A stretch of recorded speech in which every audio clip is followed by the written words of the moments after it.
Yeah, but usually when I do that, it messes things up. Oh, okay. I mean, Be with you in there's just a moment, Pam. Say hello to a new friend on an old road. Take a 2-lane trip of memories into mysteries unknown. Come along for the ride. Jim Hinckley's America. Jim Hinckley's America. I guess just random people who want to listen. Yeah, I'll be with you in just a moment, Pam. Okay, I hear you. Thank you.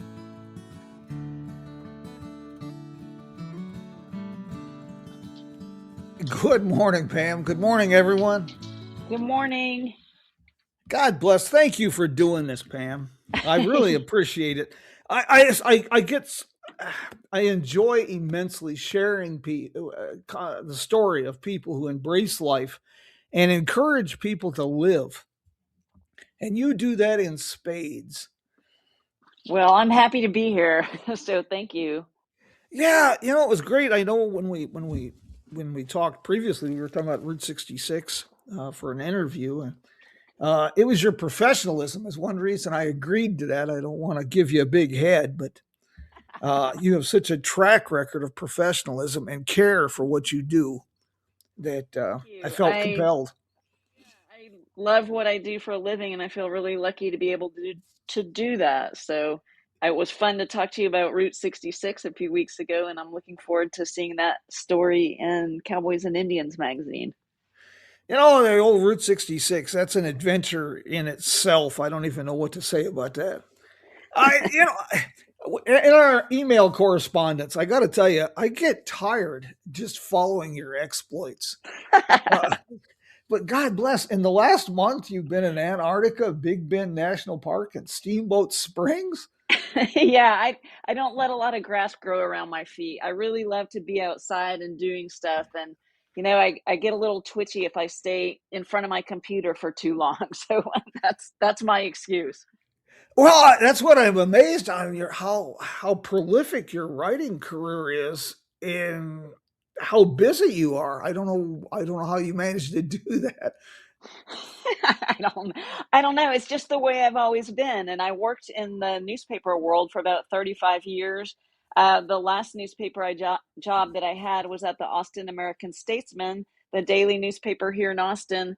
And I quit in 2021 just because the newspaper business was not doing well. No. And I decided that I was going to go out on my own as a freelance writer, and it's taken me all over the world, and it's been super fun. I love exploring new places, and especially doing kind of adventure stuff outside. So mainly what I'm focusing on these days is anything from backpacking to hiking to snow skiing to swimming and scuba diving, just about anything that involves a lot of heavy gear. I'm into it, I think. Yeah, writing for a living, that's always been a challenge, but it's become increasingly difficult.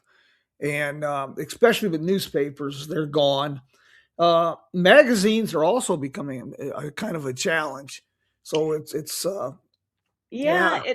it is it's a different world than it was when I started, and I'm really grateful that I got to work at newspapers in kind of the heyday of newspapers. I You said that newspapers are dead. I don't necessarily agree with that. I think obviously smaller papers are not what they used to be, but I think some of the bigger papers are it's a lifeline for me. I read several newspapers a day, and so I wish more people would read newspapers.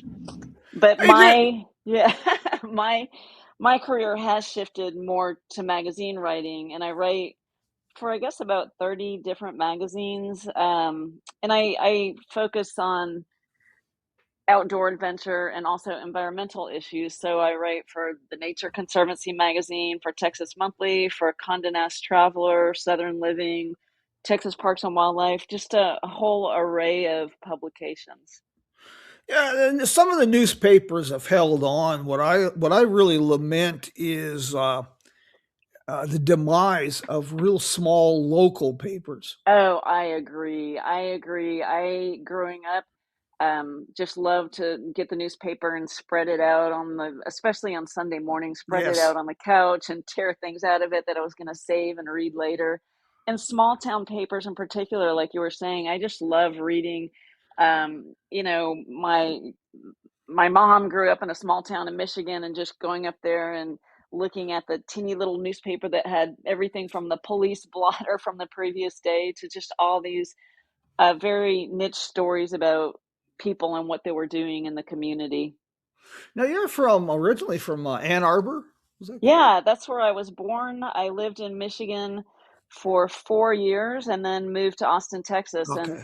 have been in Texas most of my life. It's funny, I wrote a story a couple of years ago. You know, if you're from Texas, Texans are very proud, especially if you're a native Texan. And I'm not a native Texan, even though I'm 61 years old.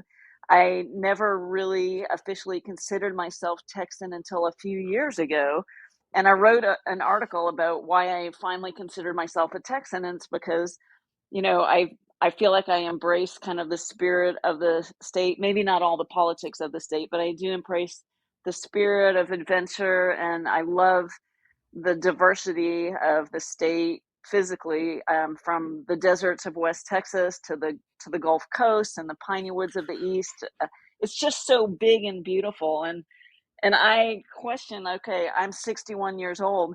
Why would I be less of a Texan than someone who was born on Texas soil and is only 30 years? So I got a lot of interesting feedback when I wrote about that. Some people agreed that I was a Texan, and a lot of people said I would never be a Texan because I wasn't born here. But I think Eh, I am. that happens a lot. I still get folks, the old timers around Kingman, that consider me one of the newcomers because I've only been here since 1966. Right, right. That's pretty funny. That's funny. Yeah, you're like say I'm really impressed by how you embrace life though. I've been having a lot of conversations lately with AI, all these other things coming up. How do we remain relevant, and how do we remain keep contributing, and how do we stay connected as we age? It's become kind of a topic of discussion lately with a lot of folks I know. Yeah, I don't think that AI is going to replace all writing. For one No. thing, um, it does kind of freak me out to me, I can look at something and pretty often I can tell if there's AI, and I think there's a lot of value in AI um, for people who aren't full-time writers, I guess. But I like to write with honesty, and I like to write about Yes. experiences that I've had, and I feel like there's a lot of people who write about places that they haven't been. Well, I don't want to write about something unless I've been there and experienced it and up close. So I think you have to have honesty in your writing, and I also think that sometimes people think their writing is better if they put big fancy words in it, but to me it's just about being yourself and writing what Yes. comes from your heart. Well, it helps, and you definitely have a gift and a talent for the written word. But that's only part one. Part two is you have to have that passion. You're wanting to share things with people, and Yeah. you have to be honest. You have to experience these things. Yeah, and I To sometimes feel like something hasn't happened to me yet until I write it down and share it with somebody else. I don't know. It's a curse and a blessing, I guess. But I I feel like it hasn't happened to me unless I put it down on paper or on my computer somewhere. I just finished a book, and it's very similar to how you and I met. Will Grant is a journalist. He's working for AAA on a project, and I did an interview with Will, and we got to talking. And he had quite an adventure in 2019 in his book, The Last Ride of the Pony Express. 2,000 miles. He went from St. Joseph, Missouri to Sacramento, California Wow. on horseback with a pack Wow. horse. Wow. I want And to he, read that. it, it's extremely well written because he has a real talent. He was able to blend the history of the Southwest, the West, with modern problems facing the West, as well as his sort of travels with Charlie type search for America. It was Yeah. extremely well done. He'll be on the program on the 15th of March. Ooh, I want to Uh, tune in for that. that's a great program. I gotta ask, Antarctica. How Antarctica yeah, was that amazing. Yeah, I still can't believe I was there. It takes a long time to get to Antarctica. I live in Austin, Texas, and I flew from Austin down to Buenos Aires and spent the night there.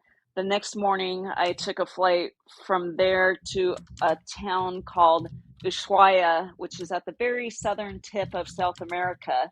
And in Ushuaia, you get on a boat. I was on a ship operated by Viking Cruise Lines, and I took that through the Drake Passage, and it takes almost 2 days, not quite, from Ushuaia to get to Antarctica, where you actually see the peninsula. And it's just surreal seeing all these icebergs, seals, orca swimming around the ship, humpback whales, so many penguins that I just can't even believe. Different types of penguin. I learned a lot of interesting things about the wildlife. Chinstrap penguins, for example, they don't sleep at night. They take what's called micro naps all day long. So they'll take like 10,000 naps of 4 seconds each. So I am really interested in the science of places that I travel. I don't want to just, I'm not someone that would go to Disneyland, for example. I want to go out and no. learn about the wildlife. And the ship that I was on had a staff of scientists who were doing research down there. I even got to go down in a submarine in Antarctica, and the small submarine carried 6 people and a driver, and we went down to 450 feet underneath the surface of the ocean in Antarctica to the ocean floor, which was really incredible and something that I don't think I'll ever get to do again. So I'm glad I did it. Gosh darn it. When people think of Antarctica, you think of some of the like Shackleton's expeditions and snow, Absolutely. ice, Yeah. and these other things. You don't have, there's so much more to this. But of course, why would somebody go to Antarctica unless you're inquisitive, curious? I can't see it. Like you said, it's not Disneyland. So I can't see why Right. anybody would go there unless they were inquisitive and curious about the world. Yeah, I was surprised by the number of people who do go down there. In the last 20 years, there's been an increase in the number of people, tourists, who go down there on ships. Um, and there's an organization that it's very highly regulated. And so there's an organization that sets out rules in accordance with the Antarctic Treaty.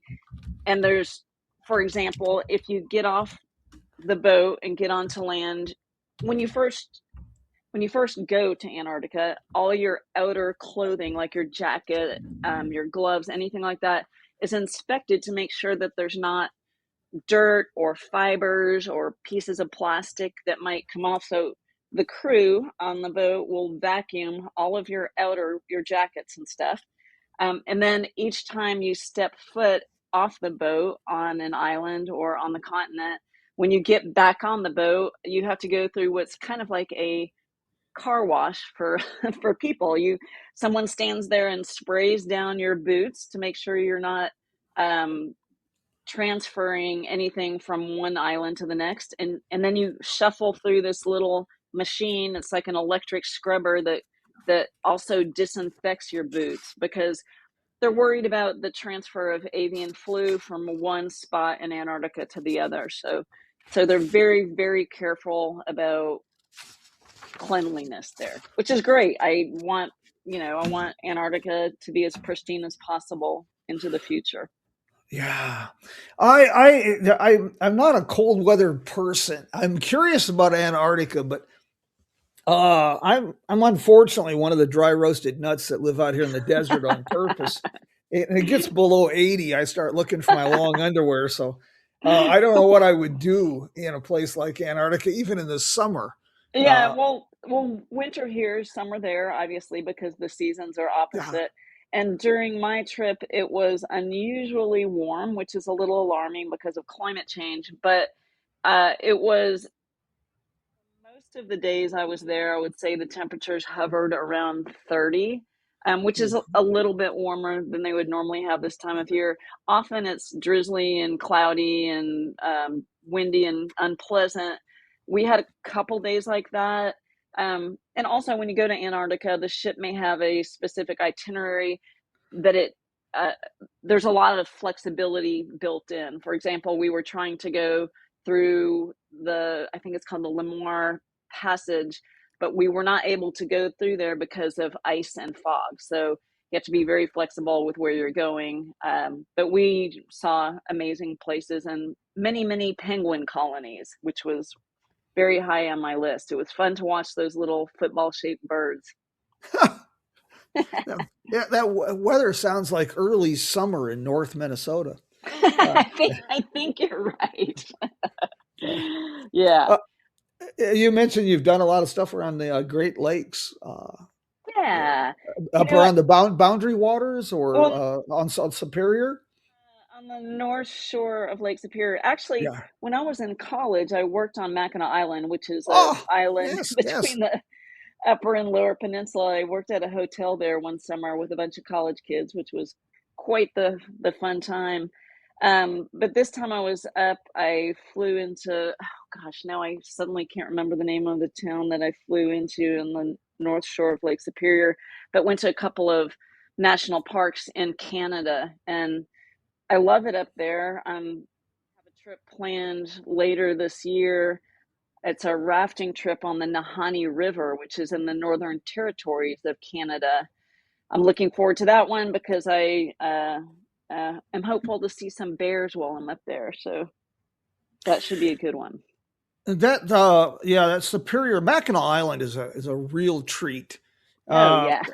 the I recommend, it's highly overlooked for people on as far as a getaway, but the Upper Yeah. Peninsula, Michigan, the Keenewa Peninsula, the Lake Superior Loop Drive, Ashland, Wisconsin, Apostle Islands, Isle Royal National Oh, I Park. love Isle Royal. I love that place. That is the Lake Superior Loop Drive is just spectacular. I have not And done that, but the Upper Peninsula of Michigan is one of my favorite places. I love all the big trees. now There's some great mountain biking up on the Keweenaw Peninsula. Some good things to do if you like the outdoors. I always tell people the best time to go is if you can time it that 2 weeks between mosquitoes and snow. It's When is perfect. that? Right. Is that I have never been able to hit it just right. A funny thing with Mackinac Island, my wife, my dearest friend, she was born and raised here in Arizona, multi generational Arizona family, and we went back to see family in Michigan, and we went up to Mackinac Island, and I told her, we should take a sweater because it was early June, and well, you know how it is; it can be pretty chilly. It was record heat; it was about 90 some degrees, and really? yeah, it Wow. was. Then my pa came out from Michigan 3 weeks later, and it was the coolest we've ever had in Arizona. So I Oh, don't know. that's so weird. You never know what it's going to be. That's I crazy. one of the things that really I was really impressed with, and I just have to bring this up, but your quote on your website: "I'm no stranger to public humiliation." God bless, that speaks volumes. Yeah, I've done a lot of wacky things for my job over the years. When I was at the Austin American Statesman, the daily newspaper here, I had a weekly column. It was a fitness kind of outdoorsy column. And one year my editors and I decided that I would do what was called my year of adventure. So I did a bunch of things that were kind of outside of my comfort zone. But the one that everybody remembers, I don't know why, is I ran a naked 5K race, which was, and weirdly, I'm kind of an in between runner. I used to run more than I do now, but I won the woman's race, which was, and there were, it was about 130 people. I did wear shoes. People always ask that. I wore shoes and I wore a hat when I ran. But kind of when the race started, it was just like any other race. It was actually really fun, and I It's the only running trophy I've ever gotten. So people around here always remember me for that, but I did a lot of other fun things that year. I rappelled down a 37-story building in downtown Austin dressed as Wonder Woman. I jumped off a 10-meter platform at the University of Texas indoor pool, and that was actually really scary for me. I have a fear of heights, so jumping off that platform was really frightening to me. It's a lot higher than it's a lot higher than it sounds. So um, that was fun. Did lots of outdoor adventures that year. Swam around Manhattan with a partner, so that took all day. It was like you swim, you start at the Battery and you swim up the East River, through the Harlem River, and down the Hudson River. So that's 26 miles, but you're swimming with the current, so it's not nearly as hard as it sounds. But did that, survived it. Those stories right there. See, I try to use this program to inspire people and to encourage people to get out of their comfort zone. That's where life really begins. Oh yeah. You've got not only got out just those stories alone. That's a little more than just getting out of your comfort zone. Well, you know what I tell people is it's my get your hair wet policy. And so that a friend of mine kind of coined that term, but if think about when you're a kid and you're at the neighborhood swimming pool, and there's always a group of maybe the little kids are in the water swimming, but some of the adults are sitting on the edge of the pool because they don't want to get their hair wet, or maybe some of the women don't want to smudge their makeup or whatever. Well, my philosophy is forget that. Just jump in the water, get your hair wet, have a good time, play. It's like just get out there and enjoy your life. It doesn't matter what you look like. It doesn't matter if you're good at it. It doesn't matter if you're bad at it.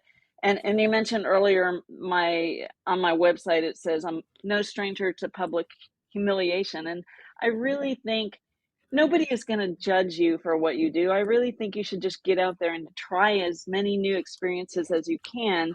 And those experiences don't have to be super crazy. You don't have to run a naked 5K. Just do something that's out of your own personal comfort zone. And that might be you ride your bike to work one day, or it might mean that you get up when it's dark and you walk around the block and kind of experience your neighborhood at a time of day that you normally don't experience it. So it's different for every person, but I just think you need to get outside and grasp life.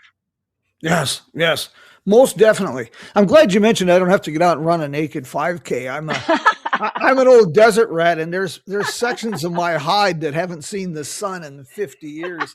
Yeah. That'd be kind of You don't bad. have to do that. You can do whatever you want. Even as a child, I my mom said I was born 90, and I always gravitated towards people Why who did she did say things. that? I was always doing things that old people do. As an example, when my wife and I were courting 45 years ago, I was working ranches in Chino Valley. My daily transportation was a 1946 GMC, and my dear wife, we double dated in a 26 Ford touring car. This is just the kind of way I do things. Yeah, But I love it. I always admired people who did things in life. And Ambrose Bierce, I don't know if you're familiar with his writings. No. His most famous was Incident at Owl Creek Bridge. He was a journalist back at the turn of the 20th century. The short version is his last statement. To this day, nobody knows what happened to him. He was elderly, close to 80. He was ill, and he was curious about the Mexican Revolution. And he left a note for his children, said, "Don't worry about me. It's better to die a gringo in Mexico than to simply wait and fall down the basement stairs." I agree with that. Go out doing something that you love. And Yeah. if he was chasing his curiosity, then more power to him. I have been so privileged since I started doing this with meeting people like yourself, even if it's virtually, that encourage people. And I'm seeing more and more people yeah, even young people that are starting to question the 9 to 5 existence, the slot life. Yeah. And they're finding ways using technology, YouTube channels, writing, uh, to embrace life, to get out, to do things, to explore, to get to know people, to learn about the world they live in. Yeah, I worked at newspapers for 35 years and went into the office most days and sat at a computer for part of my day. But also, a big part of my job was going out and meeting other people. And I'm actually quite introverted in real life, but in my professional life as a journalist, it's given me a reason and excuse to ask people questions all the time. And I love getting out and meeting people in person and not just, talking. We're talking by phone, but it's so much better to get out in the real world and experience it yourself. Yeah. And I love that, there's a whole generation of people now who are working on the road. My husband and I have a camper van, so we actually do a little bit of that as well. My camper van is named Vincent Van Gogh. Um, and I use it a lot for work because I write a lot about both national parks and state parks. So I'm constantly on the road. That's why I was in Big Bend last week, working on some stories for some magazines out there. But the camper van gives me a lot of flexibility and Mhm. freedom and where I go and where I stay. So I was camping out in the desert, which was wonderful. It's so much better than staying in a hotel, right? I can Yeah. wake up in the morning and not see another human being as the sun rises over all these prickly cactus and desolate canyons and mesas, and it's just beautiful. I saw this trend coming before COVID, but COVID seemed to have kicked it into high gear. I'm I've sure. seen more and more people buying campers and doing things like this. But Yeah, this is it impressive. Getting out. Mhm. it did get super popular during COVID, and I feel like it's tapered back a bit now. Yes. During COVID, it was impossible to even find a camper van, I think, for sale. But now you see the lots full again, and I think some people tried it and didn't like it. I wouldn't want to live in my camper van for months and months on end, like some people do. But we have equipped our camper van with my husband put in a flip down writing table so I can work on stories while I'm out there. Um, we don't have a bathroom set up in our camper van, which we didn't want to use the space to do that. So we just travel either, we're out in the back country where we can build a hole, dig a little scat hole for ourselves, Yeah. or we're near a campground and can use the facilities there. So we're very compact and very simple and basic in our camper van, but Mm. you can do it however you want. But yeah, I sleep better in the camper van than I do at home, I think. Yeah, I've always been a fan of being outdoors. I'm amazed how much time I spend with a computer and writing and doing things like that. Sure. But I do prefer to be outside. Yeah, It, I've always been an outdoor creature, and if I am not outside for a while every day, I get a little twitchy. When my mhm. husband and I got married, I'm a swimmer too. I have to be active. I can't still sit still. And when I first met my husband, he had some, you know, tasks on our to-do list that we wanted to do one day, and I said, can can I not go with you because I really need to go to the pool and swim? And he said, no, why don't you just swim? Why don't you skip swimming this one time? And I said, okay. Well, he was sorry and I was sorry. And now we just learned that everybody's a lot happier when I get out and run or bike or swim to start my day. So, I've this Route 66 situation. Uh, my folks used to tease me at the most inopportune times that I was potty trained along the road because I remember you telling me that. I love that. we'd travel the road pretty much Yeah, constant. But Route 66, and you can find this on every 2 lane highway, these little small town America places. Uh, but Route 66 is such a unique animal. It's the road of dreams. And I have met the most fascinating, quirky, eccentric people. And I just love meeting the people. I love the stories. I love Well, the reasons. I met a World War II veteran. Short version, he and his wife, after the war, had left Virginia, moved to California with a 1940 Harley Davidson. And they decided to celebrate one of their anniversaries by restoring a 1940 Harley Davidson and going to California on Route 66 from Florida, picking it up. wow. And Wow. she got sick in the process. She passed away. He came down with lung cancer. They took out one lung and part of the other. And the doctor told him his traveling days were over. And he explained to him, he says, I promised my wife I'm taking her to California. Aw. And that's what he did. He took her ashes to California. He had his oxygen equipment in the sidecar. Wow. I That's even met amazing. I even met a French mime who was trying to set a stilt walking record, walking end to end Route Oh 66. my God. That is, did he make it? No, he made it to Oklahoma before he had a heat stroke. And I have a very dark sense of humor. So the first thing that came to my mind was, how does a French mime call for help in Oklahoma? But Oh my God. that's, Oh, that's wild. Well, I love the small town adventures. I was up earlier this year in Amarillo exploring parts of Route 66 through the state of Texas. And I fell in love with the town of Vega, which yes. has an amazing little diner there with a woman that makes amazing pies. It's called Mama Joe's, I think. There was a couple of quirky museums there where the proprietor of the museum, I was looking at all the, little printing press they had there, and they have a car that inspired one of the characters in the Cars movie, the Disney Pixar movie. And then the guy said, "Hey, I want to show you something." He went back to a freezer in the back of the museum and pulled out a frozen rattlesnake. So he said, "We get a lot of foreign visitors through here, people who are following Route 66, and we want to show them what Texas is really like." So somebody caught a rattlesnake and dispatched the rattlesnake and froze it, and now they pull it out and show it to people who are passing through to give them the experience of what Texas is like. So that's what I love about small towns. You meet these people and they show you parts of their lives that are just priceless. I love it. And it's not just Route 66. I go No.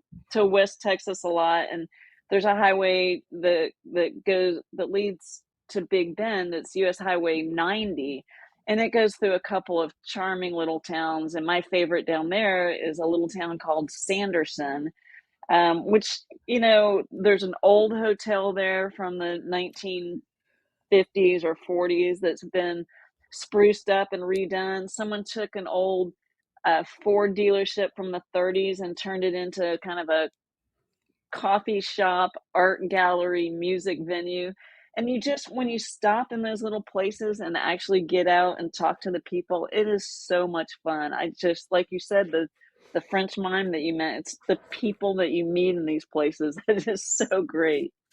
Well, and it's international. If Yeah. you take the time, you find we have more in common than separates us. And if you've got a little bit of flexibility, you're not locked into where you have to start with Starbucks and McDonald's. You're willing to try different things. It's pretty astounding when you get to talking to people, or even if you can't speak the language fully, how Yeah. you can interact. And there's a universal nature to if you have a Hell yeah. curiosity. Yeah, and just being open to other cultures and other people and learning about other people. We're not all the same, and just to get other people's views is such a gift, really. Yeah, I had a few incidents in Poland and Ukraine, Slovakia, where we had car troubles. We were driving a poor Fiat, but we got into some great adventures. I take my redneckisms wherever I go. It's just who I am. At one point, our Fiat broke down in Lingenfeld, Germany. And short version, a nice German couple helped us. There was a Fiat dealership up in Worms, Germany, about 70 kilometers away. And I talked them into getting a rope and towing our Fiat down the Autobahn. Oh my God. Did it work? It worked. You It's got always to, an adventure, right? yes. You're headed for the Cotswolds pretty soon. Yeah, That's spent a lot of that's. time there. Oh, I'm very I'm excited. gonna, yeah, I'm gonna be hiking from village to village over a week. I think maybe 12 miles a day. So nothing in, nothing terrible. I hear that it's hilly, and I don't really know what to expect. And a lot of times when I'm traveling places, I like to travel with a very low bar of expectation. That way, every time I go someplace, my expectations are exceeded. And I don't know a lot about the Cotswolds, so I'm looking forward to experiencing it. I've just, as I mentioned in my email, I work with a company there in England. I write for them, and I do tour development for them. And he just sent me a lot of stuff on the Cotswold, and gosh, it looks beautiful. Yeah, I'm excited. That'll be a good one. Here's another bee for your bonnet for hiking. A friend of mine from the Netherlands just recently hiked from coast to coast. There's a beautiful trail through villages and through the outback along Hadrian's Wall Oh up yeah, at I've heard of it. Yes, up in the north along the Scotch border. that's supposed to be fantastic. That's supposed Yeah, to be amazing. it was quite a trip. He enjoyed that immensely. You You know, mentioned. Oh, go ahead, please. I was just going to say, I travel so much that sometimes I wake up in the morning and I don't know where I am. I have to think for 30 seconds about, okay, last week I was in Sweden and this week I'm in Bangkok or whatever. It's a little weird. Yeah, but I also have to tell people that it's not nearly as glamorous as it sounds. I've, had lots of wacky things happen while I've been traveling that are always an adventure. I learned very early. I come from a pretty blue collar background, mining, ranching, truck driving, and my dearest friend, she encouraged me to start writing, and I was always told I had a gift for telling people where to go, and I was told I could tell stories for hours, even if I was the only one in the room, and still enjoy myself. But I love that. the quirkiness, people think when you start writing and living this life adventure that it's all roses without thorns. And No. my first introduction to the misconceptions of writing, I started writing for a small regional paper about tourism in the area, things to see, hiking and different things. This is back in 1990, and I would write one column a week. I was paid $15 a week for this column. No one goes into this business to make money. No, but I would get people that would come up to us in a restaurant and tell me and my wife, it must be wonderful to enjoy these adventures and get paid for it. I was getting Yeah. $15 a week. Yeah, right. Right. That is pretty funny. Yeah.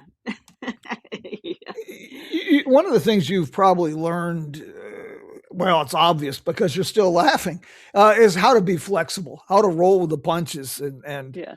and deal with things that you never thought you'd be dealing with.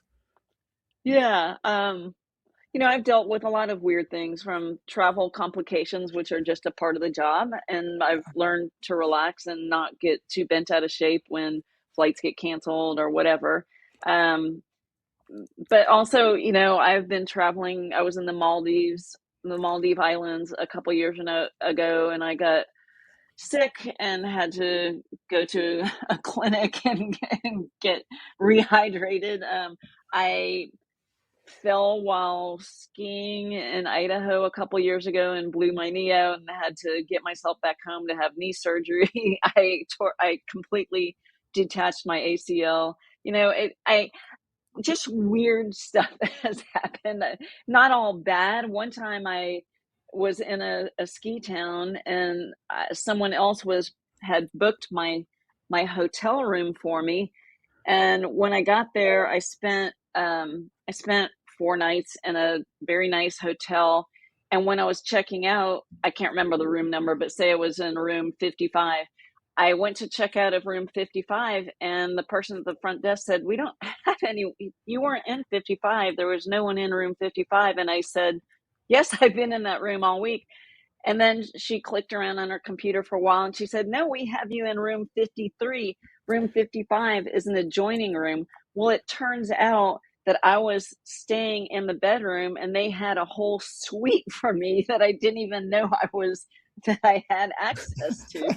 So I had a suite but didn't even stay in it. It's pretty funny. So it's a wild. It is. I was up in Utah, so I'm coming back from hunting up in Wyoming, and stopped in this little town up there in Utah. I'd never been there in my life. And in Utah, Hinckley was a big name for a long time with the Mormon Church. Okay. And we stopped in this town, and I've never been there. This town was so small. I think First Street was the edge of town, and there's one little motel. And I go to check in, and the lady looks at me and she says, "Well, you're late. The Hinckley family reunion was last week." And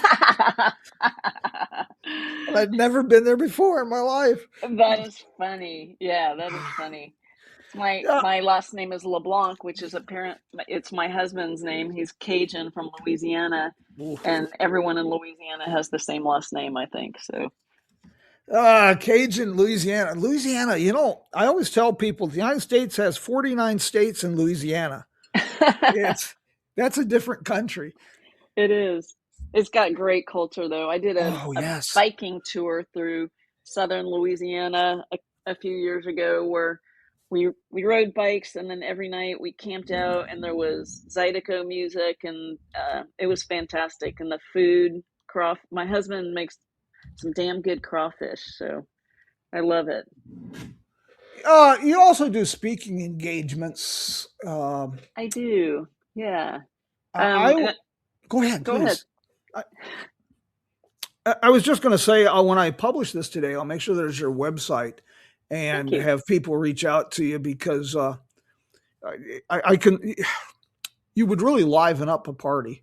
Thank you. Yeah, I love to do speaking engagements, and I'll talk about anything from injecting a little adventure in your life to staying fit to experiences I've had while traveling all over the world as a freelance adventure writer.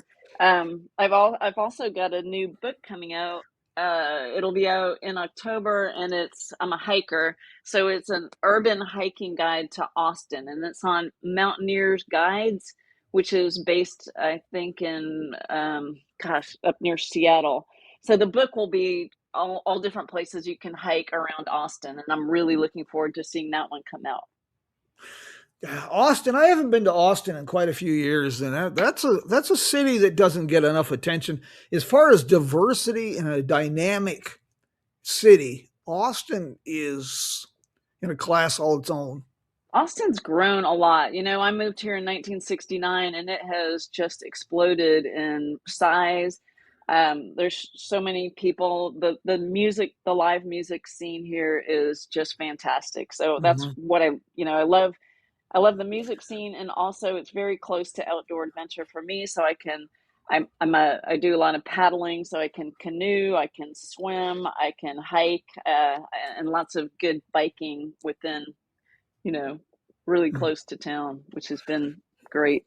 Yeah, it mentioned that you've done the John Muir Trail. Have Yeah. you ever done the Pacific Crest Trail or No, anything on the Appalachian Trail? no, I haven't. I do want to do some of that. I did the John Muir Trail maybe 10 years ago, and that was amazing. I think it's 210 miles from end to end, and my husband and I did that over 15 days. And you cross like 10 or 11 mountain passes, so it's a big undertaking. But I loved it, and would love to do some other long distance hikes on the east side of the country. Just haven't gotten around to it yet. I just was reading about a year or so ago. I guess the oldest woman to ever complete the Appalachian Trails. I think she was 81. So I've got a little bit of time left. That's in the See, I love hearing stories about that because Yeah. people think you need to slow down so much, and maybe I don't do things as fast as I used to, but at least, get out there and still keep having new adventures and experiences. I think it's important to staying engaged in life. Staying engaged. And like I said, staying relevant, a big part of not growing stagnant as we age and Yeah. becoming, you don't want rigor mortis to set in while you're still alive. No, And no. you've got to get out and you've got to embrace things. This lady, I think she was 81. She's the oldest person to do the Appalachian Trail solo. And she did it with Wow. no real gear or training. She just did it with Wow. old tennis shoes Wow. Well, and I just would set advise out. being prepared if you're going to take on an Yes, adventure like that. I don't know yes, about the yes. there's a certain there's a fine line between being smart about things and being not so smart about things. Yeah, And if anyone sets out to do something, please be prepared, both yes. physically and mentally for everything you're going to encounter along the way. There's a real fine line between adventuresome and nuttier than a truckload of praline. It's, Yeah, I it's. agree with that. Yeah, and I'm right there on the cusp of that, I think. So, I'm getting up there, and I had hoped to do the Appalachian Trail, but I'm afraid I've my expiration date on that is passed. yeah. But it doesn't mean we're like say I'm not sitting on the edge of my grave waiting for somebody to push me in either. No, I mean, you can do shorter hikes or something, you don't have to bite off the whole thing. You can take smaller nibbles of it. So, just yeah, modify according to ability level. If you and your husband find yourself out this direction, give me a holler because we've got great unpromoted series of urban hiking trails here, probably over 60 miles of trails that are just everything from short wheelchair accessible tours, trails to Beale Springs, to more Yeah, challenging hikes that are up 8,000 feet. I would And love that. I and would love it. they're just really, I can't say enough, truly spectacular trail system we've got out What's here. the best time of year to go out there? Almost any time. Summer is not, of course, not recommended in the desert too Yeah. much, but it's not too bad usually in Kingman. Um, about 105 is about it here in Kingman. But That's 12 miles up the road is Wallapai Mountain Park with some trails, and you're up 8,000 feet in the mountains, and yeah, so so it's nice and cooler. cool. And then if you're into S&M, it's only 60 miles to the Colorado River, and there's some beautiful trails, and it's 120 plus down there in the summer. So No, I that's not a summer hike for me. no, That's too oh, much. That's a winter hike, perhaps. It sounds yeah, similar to our Big Bend National Park. The no, best time to go is this time of year when temperatures could be cold, but also normally the highs are yeah. in the 60s. It's the perfect time to be hiking. Yeah, there again, like you said, be prepared. If you're going to the desert, carry water and have common sense. You don't go hiking at noon when it's 120 degrees. Exactly. You Yeah. just It's don't do it's that. deadly. It can be very deadly, and people die every year in West Texas Yeah, because they're not thinking ahead about the water no, and the heat exhaustion. that's God's way of eliminating crazy people. It's Jim. right up there with bull riding and stuff like that. Yeah. Crazy. Uh, Pam, I want to thank you for doing this morning, and most importantly, I want to thank you because you really do provide inspiration. Uh, I didn't realize you were, nipping at my heels age wise, but I just want to thank you for taking time this morning and for your work, your body of work. You Well, thank you. encourage. You're a very encouraging person, and Thank you. I find great inspiration Well, in. good deal. If anyone wants to learn more about what I do, I have a website that's pamleblancadventures.com. And I'm also on Facebook as Pamela LeBlanc. And I post a lot of the articles I've written there. I'm also a photographer, and so I share a lot of photos from the places I've traveled on my Facebook page. And I'm on Instagram as Pam LeBlanc Adventures. Well, we'll try to get all that information we can into when I publish this afternoon. Thank you. Uh, I don't know where I'm going with any of these questions. I had a couple people text me some questions here. Uh, your naked 5K. How much sunscreen was needed? That's a good question. It was funny because I was writing that story for the newspaper, so we had to be very careful about the photo, about how the photographer covered that. Yes. Yes, I wore sunscreen, um, and I tell people, it really once the race started, it just seemed kind of normal to be running without clothes and kind of freeing in a way. It was very comfortable and super fun, and I would highly recommend it. The other funny thing about that race is that when I got there, it was maybe an hour outside of Austin, the place that they held the race. I ran into several people that I knew, and nobody had alerted anyone else that they were going to be at that race. And one of them was a local police officer who asked me please not to share the information that he was running in that race. So it was great fun. I think it's great to just sometimes do something that's way outside your comfort zone. I mean, I've never laughed so hard. We had a great time. That would definitely be out of my comfort zone. I've got a lady here that she asked if you've ever tried skydiving. I have. And I mentioned earlier that I'm afraid of heights. I did the skydiving thing when I was pretty young, when I was in my 30s, and I did that for a story as well. But it was terrifying to me, and I that was one of those things that I did once, and I'm never going to do it again. It was really frightening. Just taking that step off the plane was is not for the faint of heart. Some people love that, not me.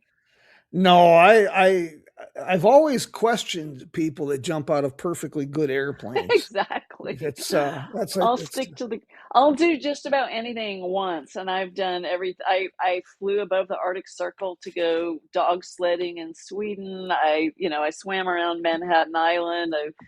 I've done a lot of backpacking and hiking. I've scuba dived with lots and lots of sharks.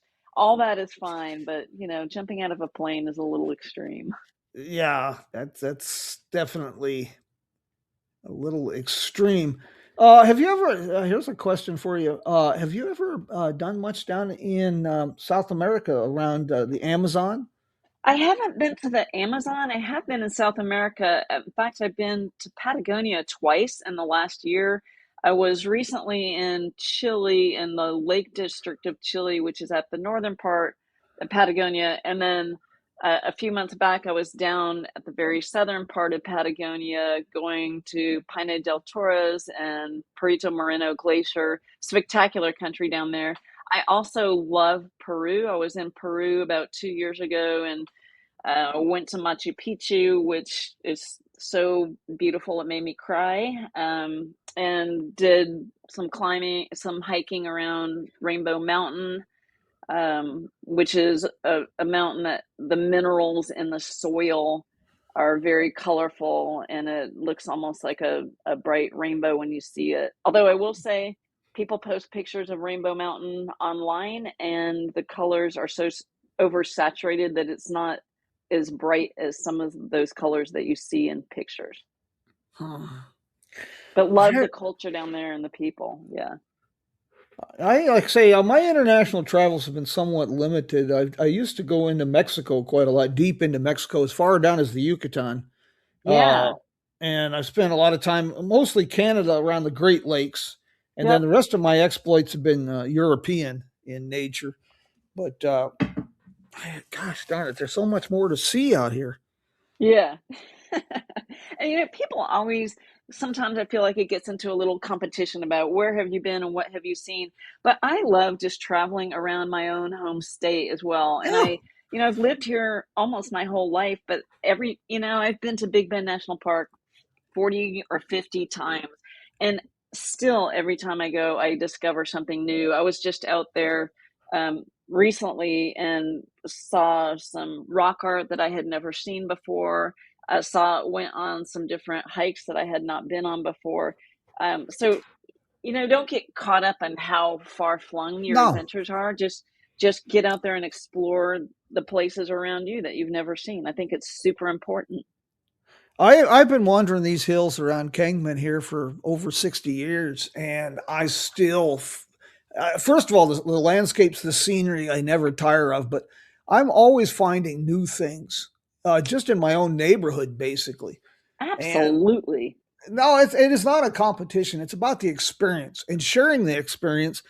And when I talk about Poland, Slovakia, Ukraine, I'm not trying to encourage people to go there. I'm trying to encourage them to get out and have their own adventures, Exactly. I be it a agree with that. neighborhood Yeah. or Ukraine. It doesn't matter. Just get Yeah. out and do something. Yeah. Expose yourself to things that you're not familiar with. And I think you learn a lot about other people and you learn a lot about the world that way. And that to me is the essence of travel. It's opening yourself up to people who are not like you. Expose yourself with a 5K. Any, Good one, Jim. I love it. Pam, I'll let you go. I want to thank you, though, very much for this morning, taking time to do this. I'll send you some information about Will Grant's book. Yeah. I don't say this just because he's going to be with us in a couple weeks, but this was a book, it was just extremely well written. Yeah. And it was a great blending of history uh, without getting into the political weeds or the politically correct or preaching. And Yeah. it was also an environmental book talking Oh, about nice. how the environment has changed in the West, what's changing it, and people that are working to mitigate the Yeah. environmental changes and restoration of the plains. Oh, And it's just yeah. That sounds just like a something great I would blending. be very interested in. That sounds great. It's a well written book. Pam, let's do this again. And if you do find yourself out this way, give me a holler. I'll give you the 50-cent tour, and All right. I we'll would get love out. that. You never know when I'll knock on your door. Well, I know what you don't get in this kind of shape and not enjoy good pie, so I know where that's at. And there's some great places I could show you in this part of the country. I just want to thank you again because, and I will get your website up. People, we need inspiration now more than ever. I think Yeah, I because agree. it's easy to get bogged down with stuff, Yeah. and if you spend too much time in front of that TV, watching the news and all, you could depress a corpse. It's Get outside and explore the world. Nature is the best antidote to all of those things that you're talking about. Pam, thank you so very much. Thank And you. I'll send you some pictures. I'll send you some links, and I'll get this published today. And if I can Thank you. help with anything you're doing, well, give me a holler. The worst that happens is Okay. I'll just laugh and say, "Well, that ain't happening." Okay. All right. All right. Thank you. And yeah, I look forward to seeing the article about Route your Route 66 book should be published in Cowboys and Indians magazine in a few months. Thank you. All Bye bye. righty. Bye bye, Bye. Pam. God bless. That was fun. See, this is the thing that we need to do here every week. Last week, if you for the folks who joined us, we talked with Pete, a wonderful 13-year-old boy that I was so excited to talk to him because I like to see what a new generation how they're seeing Yeah, things, yeah. I and love that. his fascination for Route 66 road trips, the history behind it, and for preservation, really was refreshing, and it was surprising. Uh, Yeah. How so did you meet him? well, his folks got a hold of me back in November, and they had taken him on a Route 66 road trip recently. And he wanted for Christmas, he wanted two of my books. So they That's asked me so to, cool. so I created a whole care package for him. I sent him a couple books, and I've got file cabinets full of old menus, postcards, That's all kinds so of old stuff. cool. So I just sent him a whole box, and it was just refreshing to talk to that fella. Yeah, that makes me feel good when you meet a younger person you know, who cares about things. Yeah, they're out there. And that there again, it ties into exactly what we've been talking about this morning. Take time to talk to people. Yeah. They may look goofy, they may have their face tattooed, they, may have a swastika tattooed on their head, whatever. Talk to people. You'll be Yeah. really surprised what you can find and learn, and where you'll find inspiration. Yeah. Well, Yeah. we will do this again next week. I would like to encourage folks to check out the Missouri Press Association. They're doing a Route 66 Centennial series of articles about Route 66 evolution in Missouri. They've got some real talented writers. Uh, I'm kind of honored to be a part of that. I'm writing 18 articles for them this year Wow. on the Route 66 Centennial. So that's really a great series to check out. Also, I want to encourage everybody to think about the Tulsa Route 66 Road Fest in June. Joey Medea, he has really studied this a lot. Speaking of quirky people that have unique niches in life, he's a historic reenactor. Right now, he's doing a Cyrus Avery impersonation. That's really impressive. And he'll be there along with Michael Wallace, the voice of the sheriff in the cars, and an acclaimed Pulitzer Prize winning author.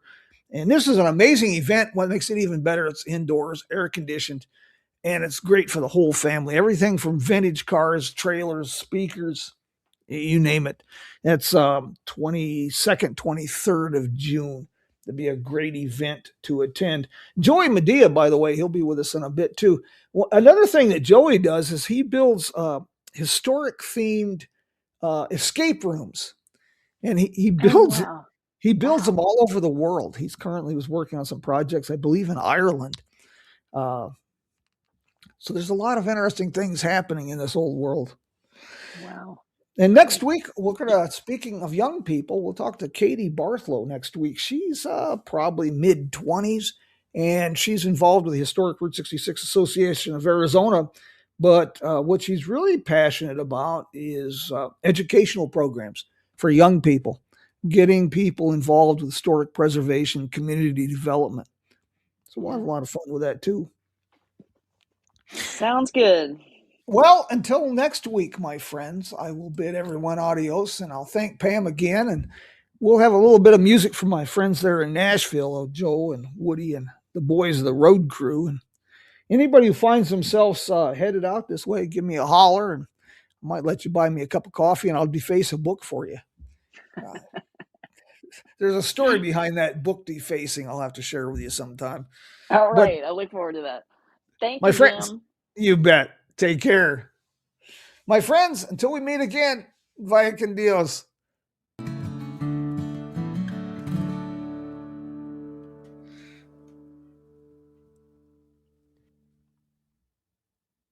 Oh my God, yeah.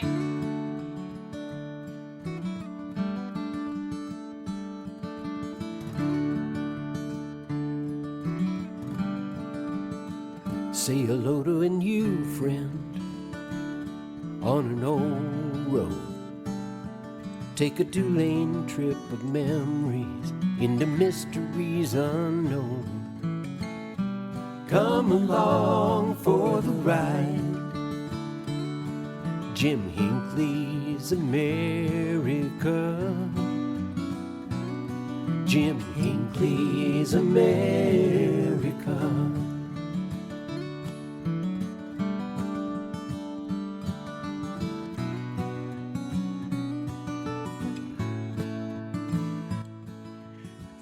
Folks, it's this next couple days here in Kingman area. It's going to be mid 60s, mid 70s. Perfect weather for getting out and exploring the Surbat Foothills Recreation Area trails and the White Cliffs Wagon Road trails. And, so if you find yourself in the neighborhood, that's another one to try. Till next week, my friends. Adios.